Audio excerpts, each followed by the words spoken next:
Hello student, good morning all of you.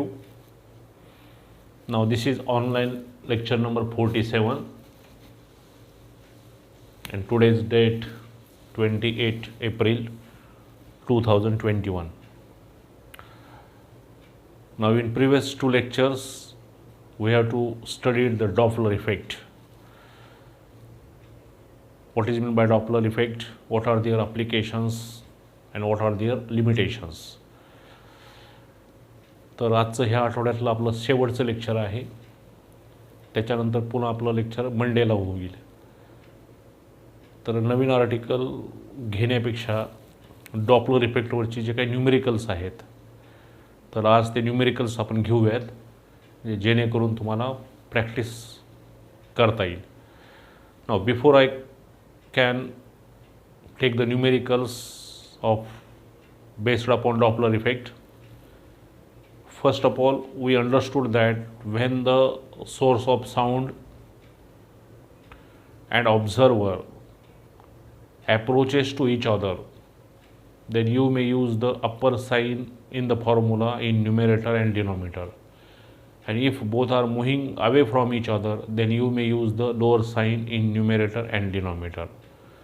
And one more thing, you may again clarify that in formula observer is in numerator. एवढ्या हे दोन तीन गोष्टी basic आपल्याला जर माहिती झाल्या तर डॉपलर इफेक्टवरचे न्यूमेरिकल्स आपल्याला इझिली सुटू शकतात. ओके, तर त्याच्यातलं पहिलं न्यूमेरिकल्स आता माझ्यासोबत आपण तर लिहून घ्या, कारण रेडीमेड लिहून ठेवून आणि पुन्हा ते सोडवणं ते इतकं काही इफेक्टिव्ह वाटत नाही. तर माझ्यासोबतच आता तुम्ही पेन आणि नोटबुक घ्या आणि न्यूमेरिकल माझ्यासोबत लिहून घ्या. ज्यावेळेस ते न्यूमेरिकल मी सोडून देईन त्यावेळेस मात्र ते न्यूमेरिकल आपण समजून घ्या आणि त्याच्यानंतर त्याचा स्क्रीनशॉट घेऊन आपण नंतर पुन्हा त्याचं प्रॅक्टिस तुम्ही करू शकताय. ओके, तर first numerical based upon Doppler effect.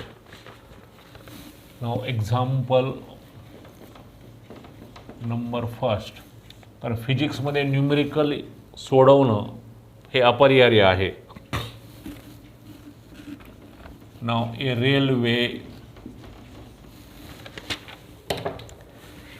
Railway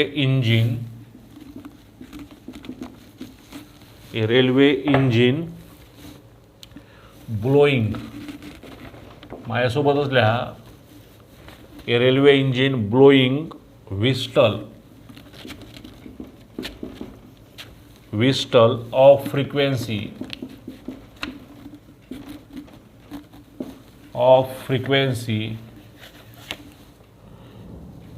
620 Hz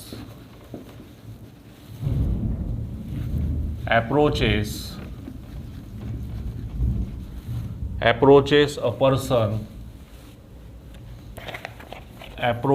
a person standing on a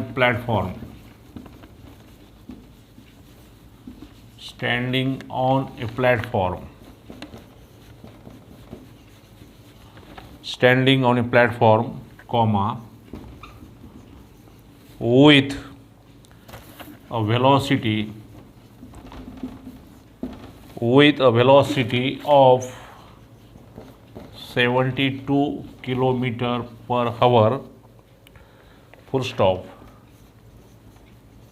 Now determine the frequency, determine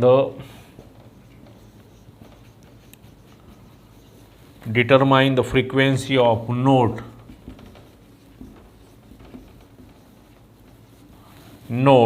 heard by the person,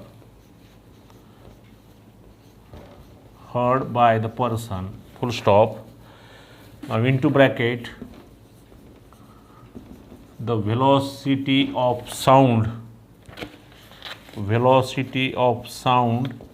330 meter per second is given.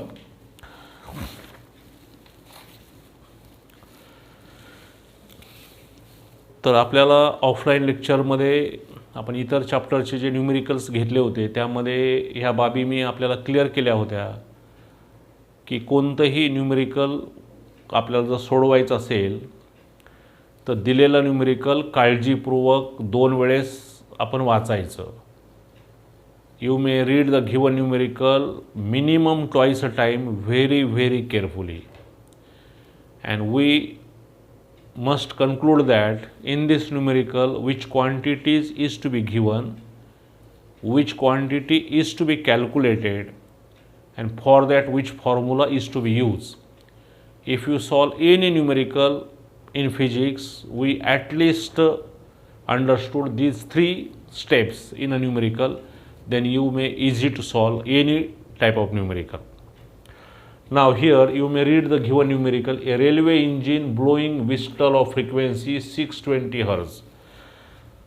Now तर माझ्यासोबत लिहू नका, समजून घ्या, कारण असंच न्यूमेरिकल एक्झाममध्ये येईल असं नाही. सोल्युशन. नाव नॅचरल फ्रिक्वेन्सी 620 हर्ज दिलेली आहे. approaches a person standing on a platform. Approaches a person standing on a platform.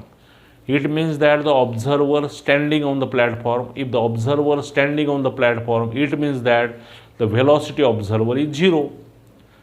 Therefore, V0 is equal to 0. With a velocity of 72 km per hour. तो सोर्स कुठल्या व्हेलॉसिटीने move होतोय? Velocity of source 72 kilometre per hour. आता kilometre per hour हे काही speed मोजण्याचं unit नाही आहे. तर speed आपल्याला मोजायचं असेल तर मीटर पर सेकंद. तर किलोमीटर पर आवरचं कन्वर्शन आपण मीटर पर सेकंदमध्ये करून घ्या. लागलीच करून घ्यायचं म्हणजे परत विसरत नाही. नाव 72,000 divided by 3600 meter per second. As we know that 1 kilometer is 1000 meter. In this way the 72 kilometer is 72,000 meter, and in hour there are 3600 second. Okay, now if you solve this, now then these two zero gets cancelled. Now 30 as to 2, it means that 20 meter per second. 20 meter per second. Now determine the frequency of note heard by the person. Now here you may determine the apparent frequency. NA is equal to question mark. And velocity of sound V is equal to 330 meter per second is given. तर कुठल्याही न्यूमेरिकलचा data आपल्याला तेव्हाच मांडता येतो ज्यावेळेस तो topic आपल्याला व्यवस्थेमध्ये समजलेला असतो, कारण त्याशिवाय लेबलिंग वगैरे आपल्याला जमणार नाही. तर मला वाटतं ह्या गोष्टी क्लिअर झाल्या. ओके, तर इथं काय होतं आहे आता फॉर्म्युला म्हणजे दिलेल्या न्यूमेरिकलमध्ये ऑब्झर्वर और listener is standing on the platform and the railway whistle move towards observer. It means that the distance between two is decreases. As the distance decreases, frequency increases. पण ते फ्रिक्वेन्सी इन्क्रीज वगैरे आपण तो नंतर भाग बघूयात. तर इथं नेमकं फॉर्म्युला वापरताना कुठली साईन आपल्याला वापरावी लागेल? Upper sine. ओके, आता एवढं आपल्याला माहीत आहे तर एक न्यूमेरिकलमध्ये हे वाक्य टाकायला विसरायचं नाही. We know that. Now NA is equal to V plus V0, V minus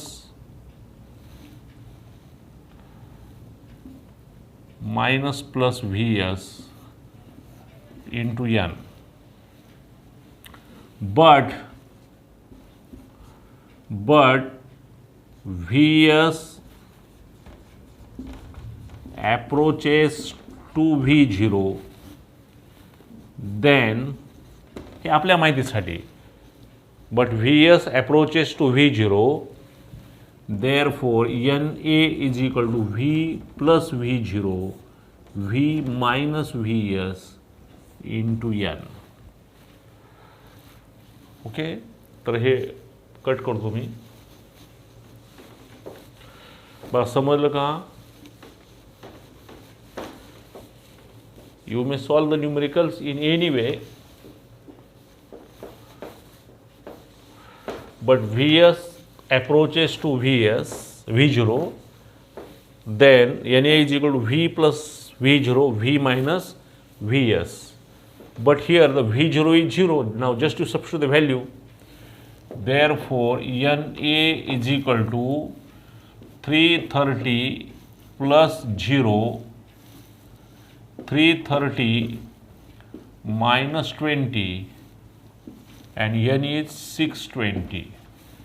आता याच्या पुढचा भाग तर विद्यार्थी मित्रांनो तुम्हाला आलाच पाहिजे, त्याला काही पर्याय नाही. नाव Na is equal to 330 into 620 divided by 310.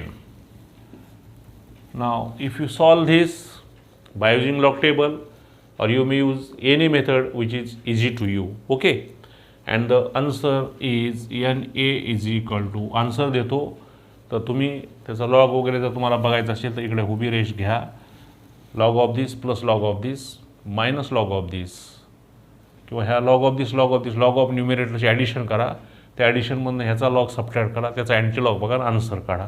हे आन्सर आणि हे आन्सर मॅच झालं पाहिजे, दोन्ही आन्सर काय झाले पाहिजे, मॅच झालं पाहिजे. माझ्याकडे उत्तर आहे, मी उत्तर देतो.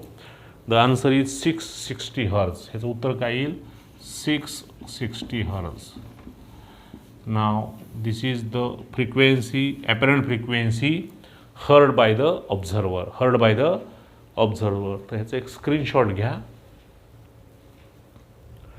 बघा समजलं का. थेअरी जर समजली तर न्यूमेरिकल फारशे अवघड नाहीत किंवा अवघड जात नाहीत, पण थेअरी जर समजली नसेल तर मग कुठलंच न्यूमेरिकल तुम्हाला सुटणं शक्य नाही. कारण नेमकी कोणती साईन वापरायची, प्लस का मायनस, ओपर का लोअर, तर हे सगळं it is based upon the theory. It is based upon the theory. Okay, तर नेक्स्ट न्यूमेरिकल घेऊयात. नाव ह्याचा एक स्क्रीनशॉट घ्या आणि स्क्रीनशॉट घेऊन परत तुम्ही तुमच्या नोटबुकमध्ये लिहून घ्या व्यवस्थितपणे. ठीक आहे.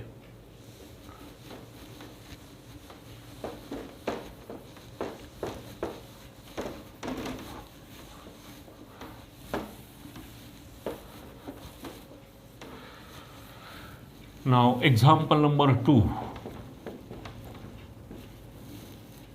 एक्झाम्पल नंबर 2 दुसरं एक न्यूमेरिकल घेऊयात. ते न्यूमेरिकल काय मला पाठ नाहीत, त्यामुळे आपल्याला लिहून देण्याशिवाय पर्याय नाही. ए कार मुव्हिंग, माझ्यासोबत लिहा, a car moving at 40 kilometre per hour passes a factory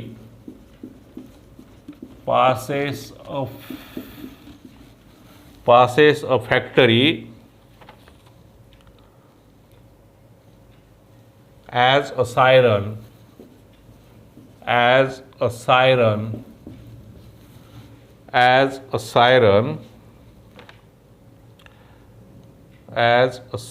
of frequency 500 hertz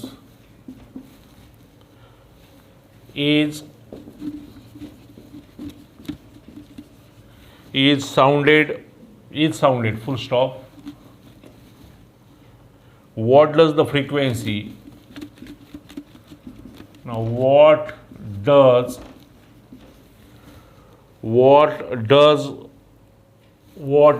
the frequency, what does the frequency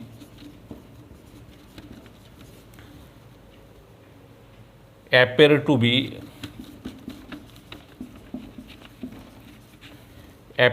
be the driver of the car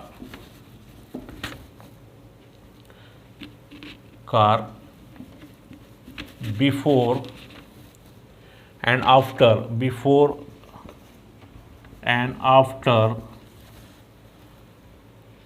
passing by the factory.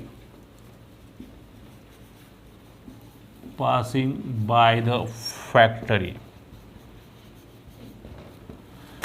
by the factory, question mark, into bracket, speed of sound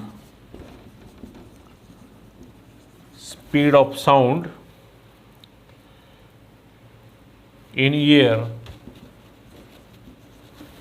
air is equal to 340 meter per second is given. तर परत त्याच मेथडनं दिलेलं numerical 2 वेळेस काळजीपूर्वक वाचा व्यवस्थितपणे. तर आपण लिहिलेलं आहे, थोडं जरा वाचून घ्या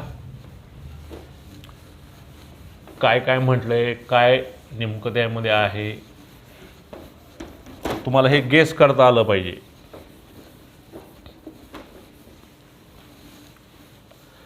आणि माझे लेक्चर्स ऐकत असताना शक्यतो आपण हेडफोन वापरायचा, शक्यतो म्हणजे हेडफोन वापरायचाच, कारण हेडफोनशिवाय तुम्हाला प्रॉपर रिझल्ट मिळणार नाही. तर आता काही लिहू नका, मी समजून देतो, समजून घ्या. सोल्युशन. तर आपण हे न्यूमेरिकल 2 वेळेस वाचलेलं आहे असं आपण गृहीत धरूयात. बघा, एक car moving at 40 kilometre per hour. आता लक्षात घ्या, कार म्हणजे रेल्वे इंजिन नाही आहे. तर कार मुव्हिंग याचा अर्थ काय? Observer moving. कार चालले म्हणजे कोण चालवतं आहे? ऑब्झर्वर चालवतो. म्हणजे ही स्पीड कारची म्हणजे व्हेलॉसिटी ऑफ सोर्सची नसून ही व्हेलॉसिटी ऑफ ऑब्झर्वरची आहे, हे लक्षात आलं पाहिजे.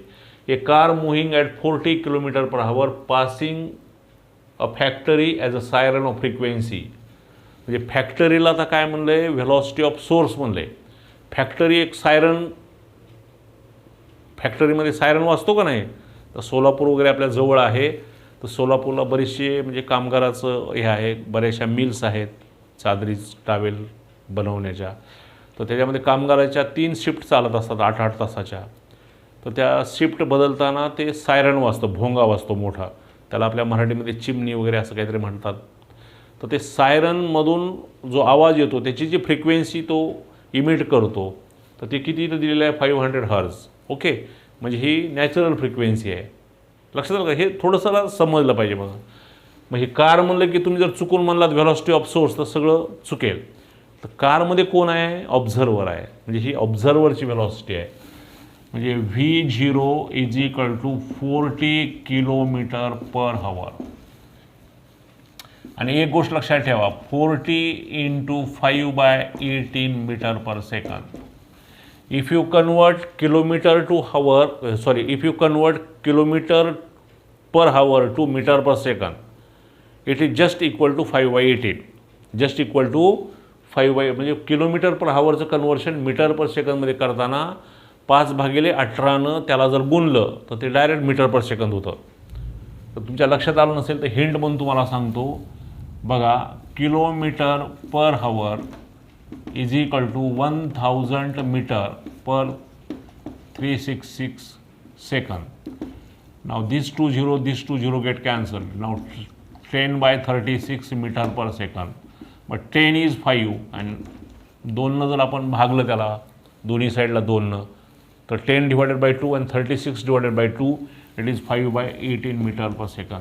म्हणजे अशा काही थोड्या हिंट आपण काय करायला पाहिजेत? लक्षात ठेवायला पाहिजे. सिन्स म्हणजे kilometre per hour is equal to 5/18 metre per second. म्हणजे काय आलं? 40 × 5/18. आता ती पुन्हा तुम्हाला जर मल्टिप्लाइड करायचं असेल तर तुम्ही करून शकता. 8×45 सॉरी 5×5 म्हणजे हे 200/18. 18×1 = 18, 11.11 मीटर पर सेकंद येईल. कारण किती उरलं तर शेवटी 2 उरणारच आहेत. हे थोडं जमल आपल्याला कधी स्पीडमुळं. म्हणजे जेवढी प्रॅक्टिस तुम्ही कराल तेवढी स्पीड आपल्याला येईल. आता पुढे या. Passes a factory as a siren of frequency. नाव natural frequency n is equal to 500 hertz is sounded. What does the frequency? आता बाबा, फॅक्टरी तर जागेवर आहे, फॅक्टरी तर काय हलू शकणार नाही एका ठिकाणून दुसऱ्या ठिकाणी. म्हणजे याचा अर्थ काय होईल? Velocity of source is equal to 0. म्हणजे आता कार काय चाललेली आहे? कार एकतर त्या फॅक्टरीकडे चाललेली आहे आणि कार फॅक्टरीजवळ गेल्यानंतर फॅक्टरीपासून कार परत काय चाललेलं आहे? दूर चाललेलं आहे. म्हणजे इथं व्हेलॉसिटी ऑफ सोर्स कसा आहे? स्टेशनरी पोझिशनला आहे. आणि ऑब्झर्वर मात्र काय करतोय? Observer approaches to the source of sound, and then it is move away from the source of sound. If this approaches to the source of sound, you may use the upper sign, and if it move away from that, you may use the lower sign. Okay. तर पुढे या, what does the frequency appear to be the driver of the car before and after? Before and after by the factory, and speed of sound here 340 meter per second. Okay. Now here NA is equal to question mark. तर NA कसा काढायचा तुम्हाला? Before आणि after, before आणि after. तर येणारं उत्तरही आपल्याला कळालं पाहिजे, बरोबर आहे काय चुका. तर सुरुवातीला NA काय होईल? जास्त येईल, नंतर NA काय होईल? कमी होईल. तर फर्स्ट पार्ट करू त्याच्यामध्ये. if the car approaches to the factory, then NA is given by NA is equal to V plus V0 V minus Vs into N, but V plus V0 V into N, since Vs is equal to 0. बघा समजलं का? Therefore NA is equal to, cut करतो. बघा समजून घ्या. If the car म्हणजे फक्त इथं कन्फ्यूज तुम्हाला काय केलं? कार म्हणले, ऑब्झर्वर्ड म्हटलेलं नाही. पण कारमध्ये कोण आहे? ड्रायव्हर आहे. ड्रायव्हर कोण आहे? पर्सन आहे. पर्सन म्हणजे कोण आहे? ऑब्झर्वर आहे. ऑब्झर्वर म्हणजे कोण आहे? लिसनर आहे. Okay. Now just to substitute the value, therefore NA is equal to 340 plus 11.11 divided by 340, and N is 500. Now then NA is equal to, you may add this 351.11 into 500 divided by 340. Again you may use the log, anti-log, which is easy to you, and you may find the answer. NA is equal to, माझ्याकडे उत्तर आहे, तर ते उत्तर तुम्ही check करा. तर ते आन्सर येईल 516.3 हर्ट्ज.